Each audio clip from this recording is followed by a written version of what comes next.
All right, today I am sharing with you a mini course that I put together on self-discipline, how to do what you say you will do. So what we're going to cover, what is it? Why does it matter? What's the secret to keeping promises to ourselves? And how to make it impossible to fail. So if we've not met, my name is Mandy John. I am an ADHD coach for adults. So what is it? Let's talk about the difference between discipline and self-discipline. So, the practice of training people to obey rules or a code of behavior using punishment to correct disobedience. So, as we can see here, discipline has that punishment factor.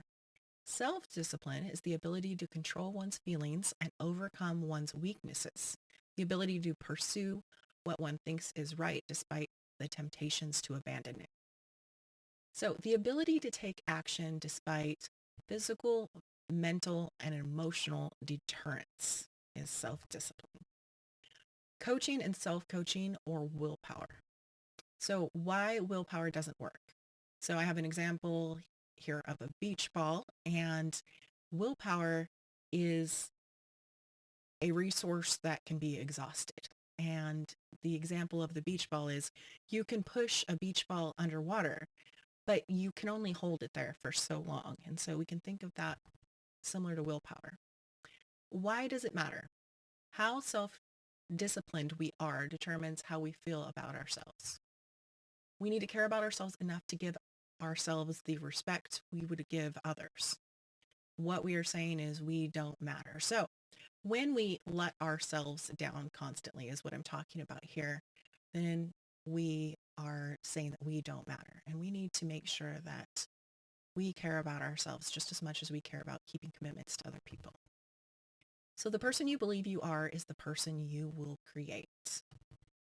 Why do we keep our promises to others but not to ourselves? So we are social creatures and we don't want to be apart from the group. We keep our promises to be liked and accepted. We think we are only letting ourselves down, but that's not true. The truth is, when we let ourselves down, we are affecting others because we have less to give when we don't feel good about ourselves. So keeping promises to ourselves is simply a habit that we need to develop. When we develop this habit, we can fire the manager. So what I'm referring to right there is when we develop habits, we are going from our prefrontal cortex, where we have the problem as adults with ADHD, to the habitual part of our brain. So we can start developing that habit of keeping the promise to ourselves. So confusion. Don't stay stuck in confusion. Ask yourself, what if you did know? What's the next smallest step? And how can confusion benefit us? So what I'm talking about here is confusion can be an indulgent emotion. That's come up a lot with my group coaching and one-on-one coaching, talking about indulgent emotions.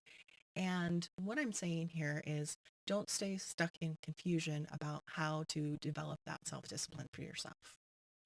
So make it impossible to fail.